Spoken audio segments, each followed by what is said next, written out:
if I start, I said I will not like go through a lot of technical details, which you might be expecting. I will just show you like the first recommendation is please consider the migration as a major project. So from when I talk with my customers, I always tell them, please consider the migration as a major project. You need budget, you need people, you need communication, you need project management, you need documentation, don't ignore that part, and definitely you need a lot of tests. Because Jira is complex, so you have the complete projects, the permissions, the custom fields, the screens and the workflows, the complete like validators, conditions, post functions, and it's complex and things that you cannot just test manually or automatically. So you really need to make a strategy how we're going to test that. And the best thing is to create user acceptance test. Ask the users that are using the project how they are using the system. Create a list of things that you should manually test after running each migration trial.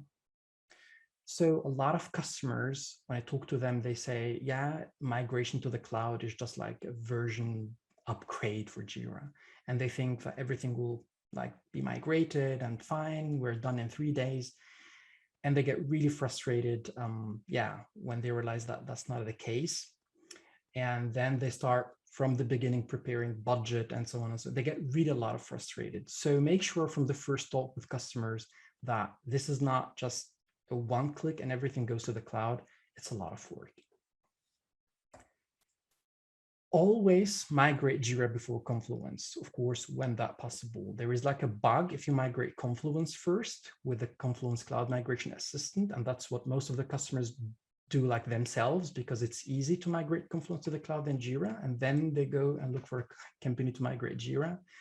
Then we have the issue that we have to delete the complete environment and do the things like other way around.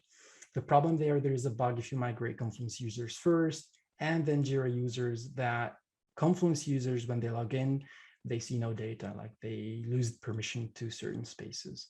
So if you want to migrate Jira and Confluence, start with Jira first, finish that, migrate the data of Jira and its apps, and then start Confluence. As well as in the real migration on that weekend, first migrate Jira and then Confluence. For Jira, if the customer does not have a cloud environment yet, so I would recommend to use site import. It really works perfectly. It works with internal user, external users, with apps, with different things. And of course, app data will not be migrated with site import. You'll have to do it separately, but most of the, I would say, main known apps, they have like scripts to migrate the data from server to cloud. For Confluence, my recommendation is to use Confluence Cloud Migration Assistant. It works perfectly. And my other recommendation always to create a move ticket. A move ticket is the first step that you should do. You inform Atlassian that, hey, we are migrating from the server to the cloud, because through that ticket, you get support. You get analysis of the log files when you have errors. And if you try to do it without Atlassian help, you will be solving problems that are not on your side, they're on the cloud side. With the move ticket, Atlassian can activate some flags, some like hidden feature, which can help you, for example, speed up the migration. So when you import, for example, site import to the cloud, it takes, let's say, 5 hours migration, including import of the data and then hard reindexing, like full reindex of the data in the cloud. And when Atlassian activates that, then you skip this full reindex and you run only like background reindex, which speed ups a lot the steps and the downtime. And another thing is to clean up your Active Directory configuration all the time. I know customers that they have really very messy, I would say, Active Directory configuration, that they synchronized all the users that they have, all the groups. We're talking about 10,000 groups in Jira. And first step, of course, it's included in the pre-migration checklist, but analyze and fix the Active Directory settings to avoid migrating users or groups that you don't need, because it will be hard to delete that in the cloud. And always create a test environment for the migration. Never run like a migration using your production environment. You will be changing settings. You will be installing extra apps to analyze. You will be changing some set environment parameters and so on. So do that on a test environment. I know customers who say, we cannot create a test environment and please run that on the production migration. And the result is we cannot really do that because that's going to create a lot of other problems than we're going to solve. So if you have a lot of like messy users in the environment, like without emails, user with duplicate email, cleaning that up with the help of your system administrator might take like weeks. So if you would like to test the migration of the workflows and project, you can disable the users, from Active Directory on your test environment. Of course, run a reindex of the system and then fix your internal users, because there you can quickly change the email address and missing information, and then run an import or a site import without users. All the tickets will be assigned to like unknown user in the cloud, but at least you still can test the workflows and other settings. Check public access. So a lot of customers on the server, they create filters, they create projects, and so on, and they share that with everyone on the web. And those configurations will have to be restricted first, because if you migrate with that setup to the cloud, with site import or with JCMA, that data will be publicly visible in the cloud to everyone on the internet. Even, on the web, that means everyone who's not logged in as well. In the cloud, try it as well to take advantage of the sandbox, because it's easy to delete, to recreate. So if you would like to test a lot of migration trials, use that on the sandbox. Of course, if you have premium plan, because for standard, that does not exist. And of course, most of the customers, I would say, they will have to use Atlassian Access, because there is no other feature actually to integrate your Azure Active Directory or any other user management platform with the Atlassian cloud without really purchasing Atlassian Access. And here's some like minor tips about workflows.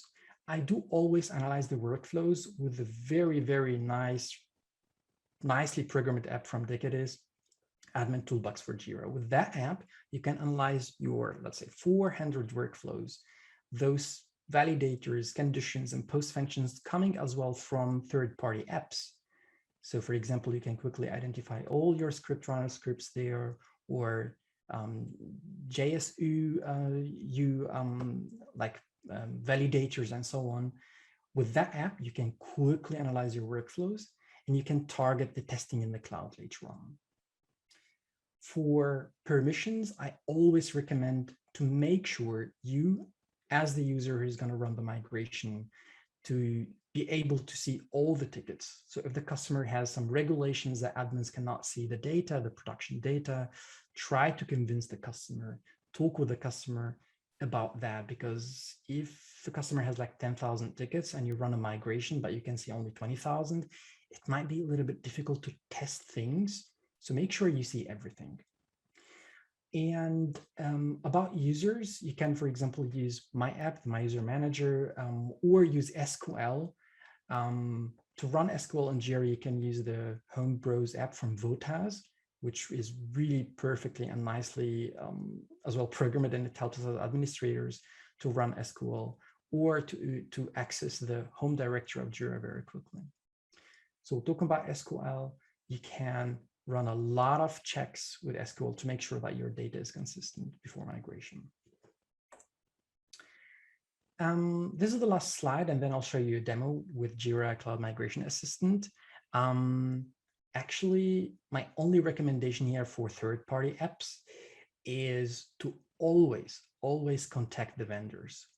You pay that app, you bought it, you are using it. If that app is available in the cloud, contact the vendor, ask them about any migration paths available that you can take advantage of. Most of the vendors, they actually have their own scripts, which can migrate your data from server to the cloud, or they might like help you join the Atlassian early access program for using app migration or automatic app migration to the cloud with the Jira or Confluence Cloud Migration Assistant. So that will be the first thing I would recommend. The second thing, always ask the community. Just go to community@atlassian.com and ask the question how to migrate Scriptron or how to migrate Zephyr or any other app.